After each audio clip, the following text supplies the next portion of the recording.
Halo semuanya, kali ini saya akan mewawancarai oleh Bapak yang sedang di bidang Pertamina. Kalau boleh tahu, Bapak boleh namanya siapa? Nama saya Dova Purnomo. Dova Purnomo. Iya. Kalau sekarang tuh bekerjanya di mana, Pak? Saya bekerja di PT Pertamina Iya. Persero. Saat ini sedang diperbantukan di subholding, yaitu di Pertamina PT Pertamina Patra Niaga. Oh, Iya. kalau boleh tahu bidang Bapak itu di bagian apa, Pak? Oke. Jadi subholding PT Pertamina Patra Niaga, atau kita sebutnya subholding commercial and trading, itu kita bicara di downstream ya Mas ya. Downstream. Jadi Pertamina itu ada upstream, ada downstream. Upstream itu adalah bagian mencari minyaknya dan menggali minyaknya. Setelah ketemu diambil minyaknya. Kemudian kami itu ada di bagian downstream, itu jadi bagian penjualannya, di hilirnya. Jadi kalau Mas lihat produk-produk Pertamina di SPBU, nah itu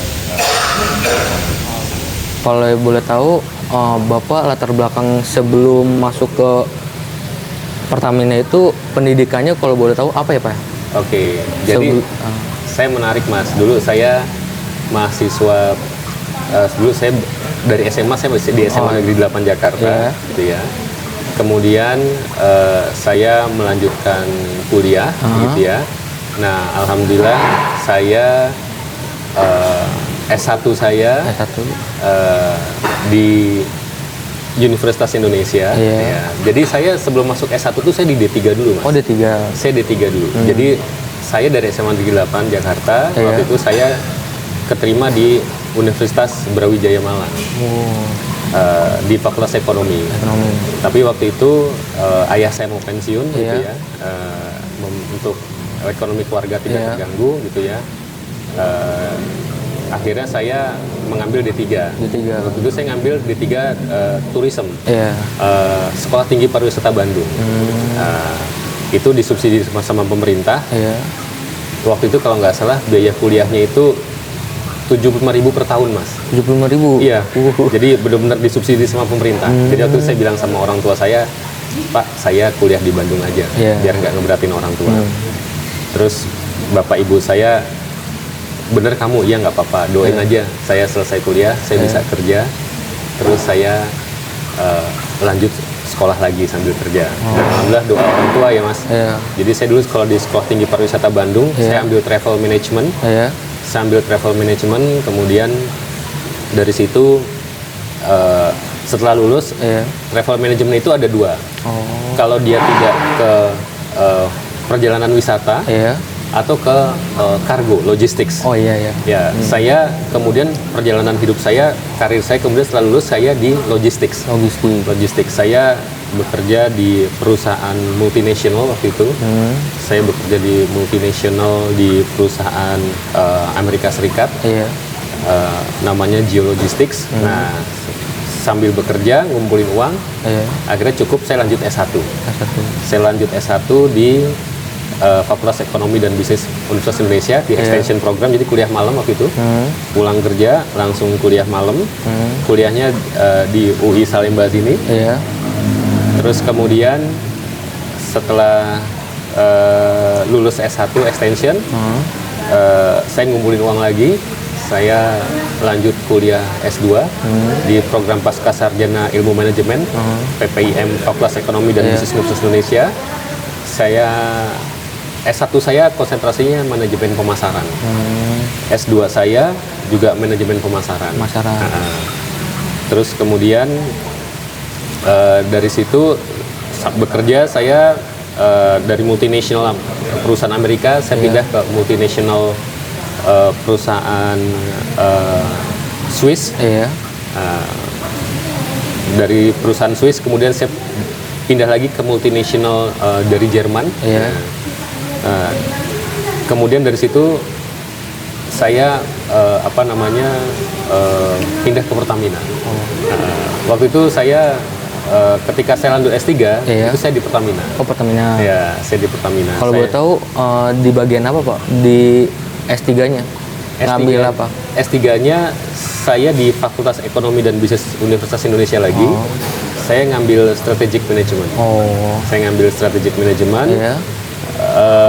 Dan itu di situ benar-benar ilmunya luar biasa, gitu ya, sehingga saya bisa punya network yang luas juga di situ. Selain saya dapat ilmu, saya juga punya network yang luas. Dosen-dosennya juga luar biasa. Masuknya susah, keluarnya susah, Mas. Masuknya susah banget, keluarnya juga susah banget. Alhamdulillah saya lulus, gitu ya. Doa orang tua, saya ingat bapak ibu saya. Dan itu juga kalau saya lulus dari S3 tuh saya sampai sekarang kayak mimpi, Mas. Kok saya bisa? Karena dan alhamdulillah dalam hidup saya punya mentor. Ini yang perannya besar sekali buat hidup saya. Ya. Bisa saya cerita sedikit mungkin? Boleh. Tentang jadi ketika saya ngambil S3 itu memang saya berencana mau masuk sekolah S3, tapi saya perlu mengumpulkan uang dulu kan ya. Betul. Waktu itu adalah tesis S2 saya. Itu pengujinya Profesor Renat Kasali. Nah, beliau juga ketua program di Pasca Sarjana Ilmu Manajemen Fakultas Ekonomi dan Bisnis Universitas Indonesia. Jadi sejak kuliah S2 saya membina hubungan baik dengan Profesor Renat Kasali. Sampai kemudian di Pertamina saya tetap berhubungan sama beliau. Saya silaturahim dengan beliau tidak putus.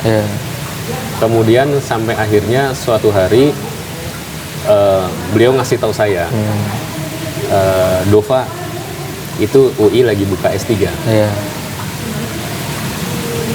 Terus saya bilang, iya Prof, baik, ya udah kamu daftar lagi segera. Baik Prof, saya daftar. Terus saya datang ke kampus UI, Fakultas Ekonomi dan Bisnis. Sampai sana saya cek, waduh, ternyata biayanya saya belum cukup, Mas. Belum cukup.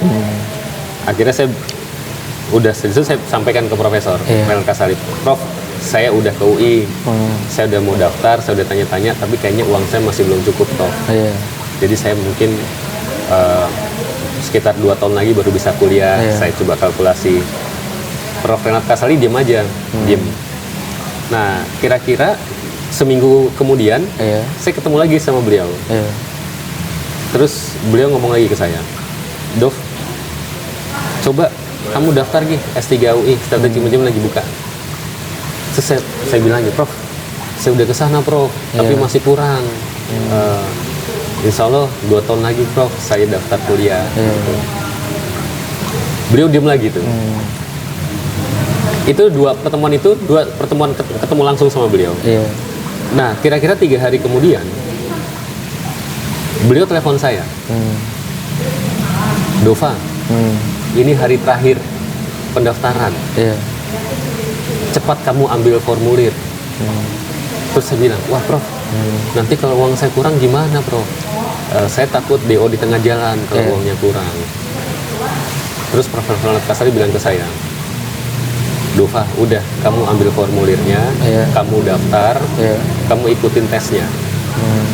Kalau kamu lulus, kalau kamu diterima, uang kamu kurang, kamu kasih tahu saya. Wah, luar biasa. Saya mau nangis, Mas. Saya mau nangis. Saya mau nangis. Baik Prof, saya ke kampus UI. Terus udah. Setelah saya tutup telepon, saya telepon bapak ibu saya. Pak, Bu, ini barusan di telepon Prof Renat Kasali. Saya diminta daftar sekolah. Saya ceritain apa yang beliau sampaikan ke saya. Terus bapak saya udah almarhum sekarang. Almarhum bapak saya bilang, wah kamu ketemu orang baik, nak. Kamu ketemu orang baik. Tapi kalau emang kamu niat mau sekolah lagi, kamu nggak boleh ngerepotin beliau ya. Kamu nggak boleh ngerepotin, bahkan 1 rupiah pun kamu nggak boleh ngerepotin beliau. Kalau kamu mau sekolah lagi, kamu harus pakai uang kamu sendiri. Oh gitu. Jih Pak, orang Jawa, baik Pak. Terus begitu saya telepon istri saya. Ini barusan ditelepon Pak Renat, disuruh daftar S3. Kalau seandainya keterima, siap prihatin nggak? Istri saya bilang, siap Mas. Wah udah, siap Mas. Nah, jadi bapak ibu saya udah ngasih wejangan, istri saya juga udah siap prihatin. Saya sholat istiharo, terus saya ke kampus UI Mas. Saya ambil formulir, itu hari terakhir Mas. Akhirnya saya daftar. ternyata memang persaingan luar biasa ketat. Saya pun udah nothing tulus saja. Diterima nggak terima, saya coba jalanin. Ternyata keterima. Wah, alhamdulillah. Alhamdulillah. Ternyata keterima. Saya itu mixed feeling, Mas. Oh, feeling ya. Mixed feeling. Campur perasaan saya campur aduk. Oh iya.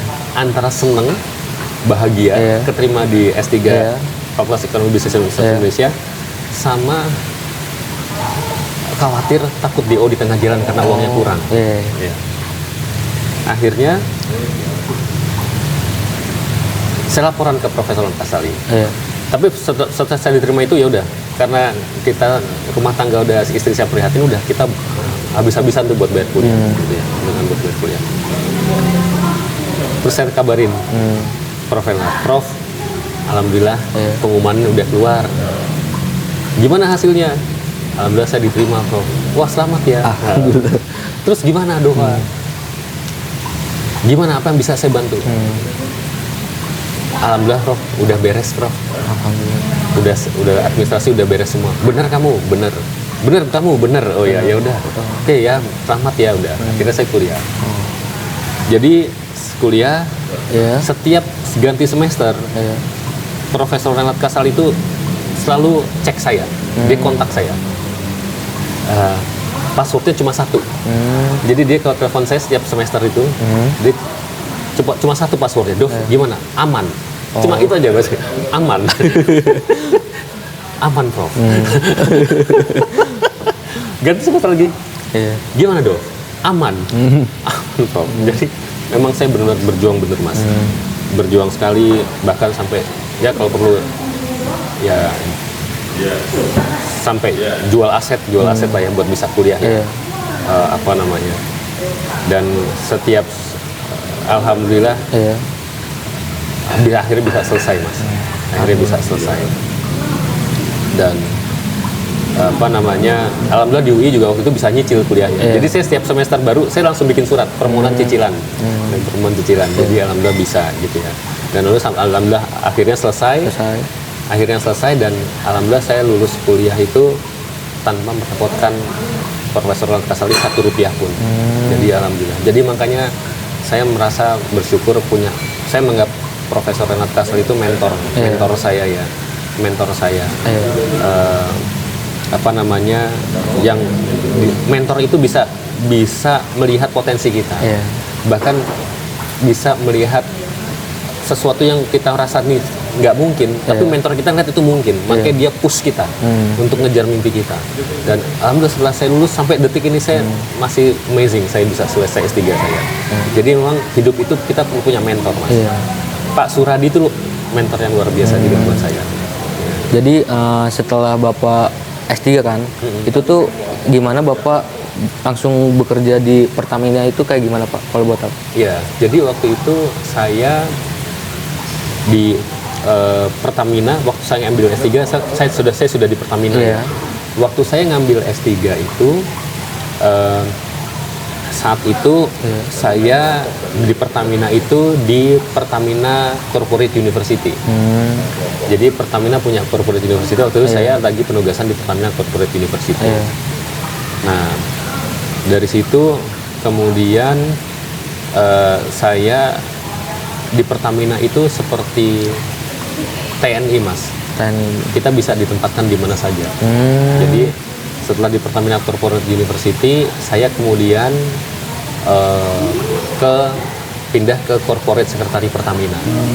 Waktu itu di fungsi media relation. Di fungsi media relation, kemudian dari fungsi media relation, saya pindah ke board support. Board support itu adalah fungsi yang mensupport direksi. Jadi direksi Pertamina itu kami menyiapkan segala yang dibutuhkan oleh direksi Pertamina. Misalnya mau ketemu presiden, kita nyiapin materinya. Mau ketemu wakil presiden, ada dengan rapat dengar pendapat dengan DPR. Ada misalnya pertemuan dengan Menteri Energi dan Sumber Daya Mineral (ESDM), Menteri BUMN, itu kita nyiapin materinya, Mas. Termasuk kita yang schedule-nya itu kita yang juga arrange schedule-nya. Kemudian kalau ada permintaan interview dari media, kita juga yang menyiapkan materinya. Bahkan menariknya lagi adalah kita benar-benar 5W1H itu kita terapkan, Mas. Jadi misalnya ada permintaan wawancara gitu ya, kita punya scorecardnya. Oke, scorecardnya bagaimana impact media ini, bagaimana relevansinya dengan bisnis Pertamina. Itu kemudian kalau memang disetujui, kita siapkan segala satunya, mulai dari komunikasi dengan pihak medianya, daftar pertanyaannya seperti apa, kita siapkan, kita koordinasikan internal, sampai akhirnya wawancara berlangsung, sampai akhirnya dia tayang gitu ya. Termasuk misalnya bila ada permintaan menjadi pembicara, misalnya di acara-acara Kadin misalnya, atau di acara-acara lain gitu ya. Itu kita sampai siapkan 5W1H-nya. Acaranya tentang apa, audiensnya siapa, acaranya kapan, di mana, topik yang memang mau diangkat tentang apa. Itu 5W1H-nya itu udah kita jalanin. Jadi materinya kita siapkan sedikit sebaik mungkin. Di acara ini yang akan jadi soundbite-nya, kira-kira yang ketika di acara ini orang tuh nunggu direksi Pertamina tuh ngomong apa sih? Itu kita siapin soundbite-nya, Mas, gitu, soundbite-nya. Sehingga dengan soundbite itu kan kalau orang di interview, mungkin di interview 10 menit ya, atau 5 menit. Tapi yang masuk TV paling cuma 15 detik. Iya kan ya? Iya, betul. Nah, 15 detik itu kita cari soundbite-nya. Soundbite-nya tuh apa gitu. Biasanya kan kalau habis jadi pembicara, turun panggung, ada wawancara, soundbite-nya apa, itu yang kita udah ini, kira-kira ini Pak, soundbite-nya. Dan itu yang memang akhirnya jadi berita positif di media. Termasuk dress code-nya. Pak, Bapak mau tampil di acara ini, Bapak pakai baju produk ya. Pak, Bapak tampilnya di acara ini, Bapak pakai batik ya. Pak, Bapak acara ini, Bapak pakai baju formal ya, dress code-nya, pakai dasi dan lain-lain. Jadi kita sesuaikan juga acaranya, audiensnya dengan dress code dari direksi gitu. Seru, Mas. Nah, ketika saya lulus, saya di fungsi board support itu. Dan saya bersyukur sekali sidang promosi S3 saya dihadiri oleh direksi Pertamina, dihadiri oleh komisaris Pertamina juga. Saya senang sekali. Waktu itu komisaris utamanya Pak Tantri Abeng, mantan Menteri BUMN. Beliau hadir di sidang promosi doktoral saya, alhamdulillah. Nah, disitulah pada saat saya di sana, saya lulus S3 saya. Nah, setelah lulus, kemudian corporate secretary saya bilang ke saya, Dov, tolong ya, kamu saya tugaskan di Universitas Pertamina. Jadi Pertamina punya universitas, namanya Universitas Pertamina. Tolong kamu bantu ya di sana, karena ini universitas baru, banyak yang harus disiapkan gitu. Oh siap Pak. Akhirnya saya ke Universitas Pertamina. Saya menjadi sekretaris Universitas Pertamina. Kalau di perusahaan namanya corporate secretary gitu ya. Kalau di universitas namanya sekretaris universitas.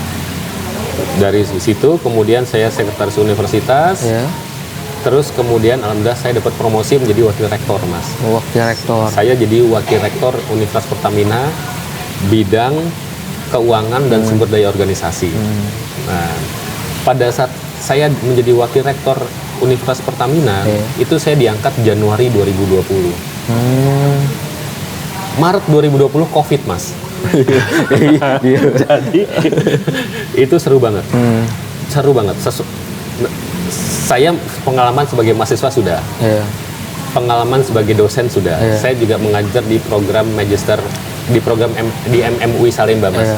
Kelas malam after office hour itu biasanya saya after office hour saya seminggu sekali ngajar di MMUI Salemba. Jadi pengalaman jadi mahasiswa udah, pengalaman jadi dosen udah. Nah, pengalaman jadi manajemen di universitas saya belum. Makanya waktu itu saya di Universitas Pertamina, saya jadi sekretaris dan wakil rektor, dan pas baru 3 bulan, saya belum sampai 3 bulan COVID.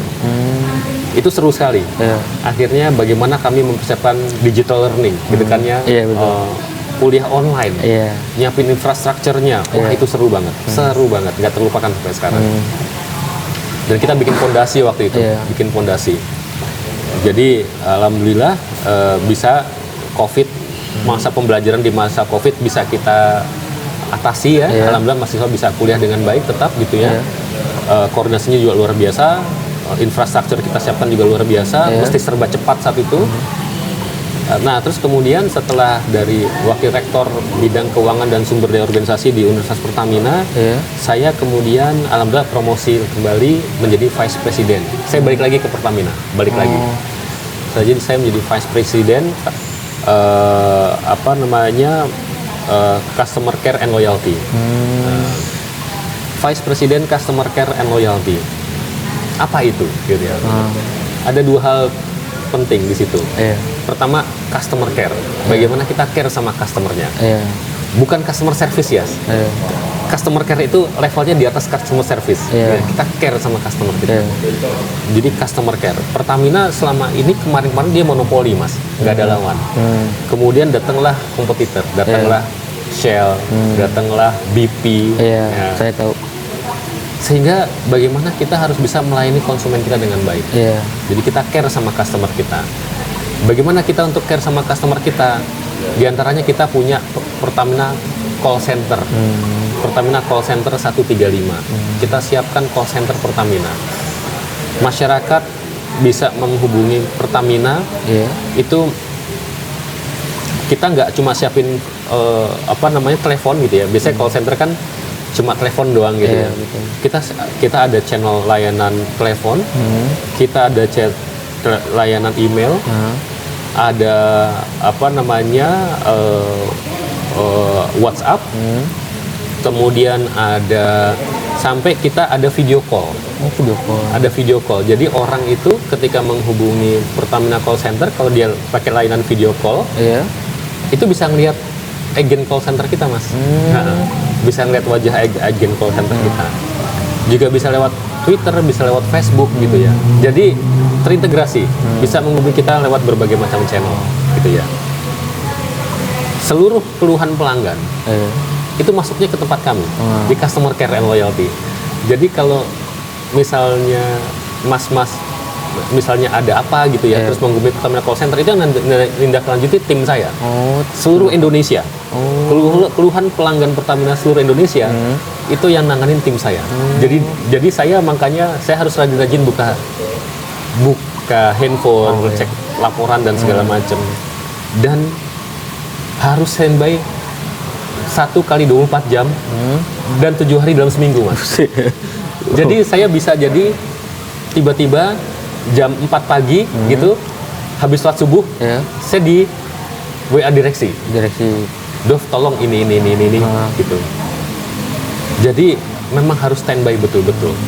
Harus siap set kapan saja. Karena kan layanan pelanggan keluhan tuh bisa datang kapan saja. Betul. Gitu kan ya. Jadi harus care kita sama customer kita. Yang kedua, loyalty.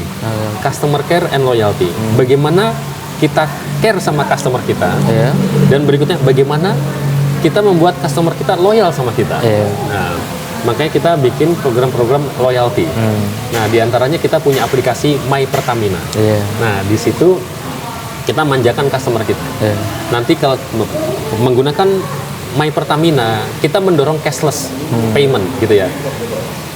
Ketika kita merubah behavior masyarakat dari bayar cash ke cashless pakai My Pertamina, maka di situ kita tawarkan banyak benefit. Oh, nanti kalau beli BBM nanti dapat poin. Nanti poinnya bisa ditukar macam-macam, bisa ditukar voucher kopi kenangan, gitu kan, diskon kopi kenangan, atau bisa ditukar bisa nonton ke 21 dan lain-lain kayak gitu. Nah, di situ bagaimana kita masuk juga ke era digitalisasi gitu. Kita berusaha mengenali customer kita gitu ya. Misalnya Mas Rian sama Mas Sita, kita ngecek, oke. Misalnya dalam sebulan Mas Rian sama Mas Sita itu beli BBM Pertamax sekian liter dalam sebulan. Oh, kita lagi ada program nih Pertamax Turbo dengan harga yang nggak jauh beda nih. Bulan ini ada promo. Nanti kita WA ke handphonenya Mas Rian sama handphonenya Mas Sita. Nawarin program-program. Jadi kita sangat customize nanti dengan pelanggan kita seperti itu. Kalau boleh tahu, kan Bapak kan banyak nih kayak ngemimpin semuanya. Itu tuh gimana sih Pak, cara visi misi Bapak itu jadi pemimpin di Pertamina itu kayak gimana Pak, kalau boleh tahu? Baik. Jadi kita itu pemimpin itu saya saya sama tim saya itu benar-benar menyatu ya. Bahkan saya kita sebutnya dalam dunia manajemen servant leadership. Kita melayani tim kita. Tim kita butuh apa, kita support, benar-benar support. Saya punya pengalaman, saya belajar dari pimpinan saya waktu saya di industri logistik. Waktu saya di perusahaan logistik Amerika, waktu itu saya punya bos langsung saya orang Singapura. CEO saya orang Jerman. Nah, bos saya orang Singapura ini itu luar biasa. Namanya Patricia. Jadi selama office hour itu benar-benar kerjanya luar biasa. Tapi begitu udah jam 5, Mas. Begitu udah jam 5 itu jadi temen. Jadi begitu udah jam 5 sore.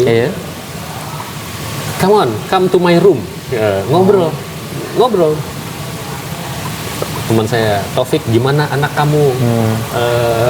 Si ini gimana sekolahnya? Terus Dova, waktu itu saya masih bujangan, Mas. Dova, kamu kapan nikah? Kamu udah nikah aja, nggak usah pacaran, uangnya ditabung buat nikah gitu. Jadi benar-benar keibuan. Patricia, namanya Patricia kok. Benar-benar itu luar biasa. Bahkan beliau tuh punya program gitu ya. Rutin dia bikin. Kita makan di apartemen beliau. Dia ngundang kita makan. Itu biasanya kalau weekend, Jumat sore kayak gini nih, Jumat. Dia dia udah ngasih tahu seminggu sebelumnya. Next week, ya, Friday come to my apartment. Dan dia itu misalnya kira-kira jam 3 sore dia udah pulang duluan. See you guys at 7 gitu. Jadi kita misalnya ke apartemennya jam 7 malam gitu ya. Kita beresin dulu kerjaan sampai jam 5. Itu dia biasanya sekitar jam 3 sore udah pulang. Dia pulang ke apartemen. Nanti jam 7 malam kita ke apartemennya dia. Dan dia masak sendiri. Patricia ini masak sendiri, orang Singapura. Dia masak sendiri dan di meja itu biasanya makanan kesukaan kita udah ada. Dia tahu tuh si Dova sukanya mie goreng. Rian sukanya misalnya bakso. Mas Turi sukanya somai. Itu di apartemennya dia, makan yang kita suka udah ada dan dia bikin sendiri. Dan enak banget. Jadi benar-benar saya belajar sama beliau tentang leadership. Ketika beliau kemudian masa penugasan di Indonesia sudah selesai, dia penugasan ke luar negeri, ke negara yang lain, itu kita sedih sekali. Pulang, jadi ketika itu kontainer tuh kita nyiapin dia pindahannya, kita masukin barang ke kontainer segala macam, bener-bener udah kayak ibu kita. Sampai sekarang saya masih bina hubungan baik sama Patricia. Jadi saya belajar banget sama Patricia. Dan itu saya terapkan ke tim saya. Saya sama tim saya benar-benar menyatu. Apalagi kebayang, Mas. Kita ada call center. Itu nggak mudah loh. Megang call center dengan kerja shift-shiftan. Hari ini Mas Rian kerjanya jam 10 sampai jam 6 pagi. Jam 10 malam sampai jam 6 pagi. Gitu ya. Mas misalnya shift pagi, jam 6 pagi sampai jam 2 siang. Nanti minggu depan Mas berubah jadwal lagi. Itu harus kita manage bener tim kita itu. Harus kita kelola dengan baik. Bagaimana mereka selalu happy menghadapi customer. Bagaimana di call center itu di setiap meja tim kami itu ada kaca. Jadi mereka bisa smiling voice. Mereka bisa melihat ketika mereka menjawab pesan dari customer. Smiling voice, orang kalau ngomong sambil smile sama nggak smile kan beda kedengarannya ya. Betul. Jadi kita make sure customer happy gitu ya. Jadi itu semua kita jaga dan bagaimana saat kita sama tim saya tuh bisa benar-benar solid. Dan alhamdulillah kita call center ini kemudian kita ikutin di ajang internasional, kita adu dan kita alhamdulillah kita perform, Mas. Kita dapetin yang kemarin kita ikutin nih terakhir itu 11 emas dan 1 gold. Itu jadi ada namanya Contact Center World. Contact Center World itu seluruh call center di dunia itu diadu, Mas. Ya. Jadi Indonesia itu ada di Asia Pasifik. Kita pertama diadu dulu di kawasan Asia Pasifik. Kita dapat gold di Asia Pasifik. Nah, pemenang di setiap region, kan ada Asia Pacific, ada Europe, ada Middle East, ada Afrika. Itu pemenang di setiap region itu diadu di contact center world, di Global Award. Dan kita menang lagi. Dan itu membuktikan apa? Bahwa Pertamina Call Center 135 itu udah berkelas dunia. Dan itu kita capai ya karena memang alhamdulillah dengan ridho Allah tim kita solid, Mas. Pertanyaan terakhir ya Pak ya. Bagaimana Bapak transisi energi untuk Pertamina buat di zaman digital ini Pak? Itu gimana Pak kalau buat tahu? Baik. Jadi sekarang kan Indonesia masih banyak mengkonsumsi energinya dari fossil fuel ya Mas, dari BBM. Ke depan kita harus mempersiapkan diri karena fossil fuel itu kan terbatas Mas, terbatas dan tidak bisa diperbarui. Kalau udah habis ya udah habis. Jadi bagaimana Indonesia perlu mempersiapkan diri. Indonesia itu kaya akan sumber daya, tidak hanya minyak, tidak hanya fossil fuel, tapi juga sumber daya new and renewable energi baru dan terbarukan. Nah, itu sebabnya Pertamina sebagai lokomotif energi Indonesia kita mempersiapkan transisi energi, gitu ya. Jangan sampai hanya kita mengandalkan fossil fuel BBM, nanti kalau habis mendadak dari kita semua kaget. Kita harus mempersiapkan transisi dengan sebaiknya. Pertamina sebagai BUMN di bidang energi, kita sudah mempersiapkan Indonesia itu, setiap negara itu sebenarnya punya karakteristik energi masing-masing, gitu ya. Contohnya, misalnya kalau di Eropa itu apa sih? Eropa itu kan angin ya. Maka kita lihat kayak di Belanda kincir angin jadi sumber energi. Karena anginnya itu luar biasa di Eropa. Indonesia contohnya apa? Buat Indonesia. Indonesia itu negara dengan banyak gunung berapi. Lintasan khatulistiwa, the ring of fire gitu. Maka kita itu sebenarnya hanya akan sumber daya energi baru dan terbarukan, new and renewable. Di antaranya apa? Geothermal. Geothermal Indonesia itu luar biasa. Geothermal itu energi tidak akan habis. Itu geothermal itu adalah panas bumi.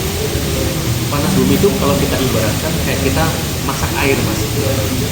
Air kita panaskan, keluar uap. Nah, uapnya itu yang jadi energi geothermal. Dan itu kan nggak akan habis. Uap naik ke atas matahari, kemudian jadi awan, jadi hujan, turun lagi, disimpan lagi di dalam tanah. Nanti di dalam ada geothermal, jadi uap lagi. Itu siklus yang nggak habis, Mas. Itu luar biasa, Mas. Dan Pertamina sudah mempersiapkan diri di antaranya melalui geothermal energy. Berbeda dengan fossil fuel dengan BBM. Kita ambil terus sampai lama-lama habis. Dulu kita negara eksportir minyak, kita jadi anggota OPEC, kita surplus minyak. Sekarang kita kekurangan minyak, kita impor banyak sekali BBM.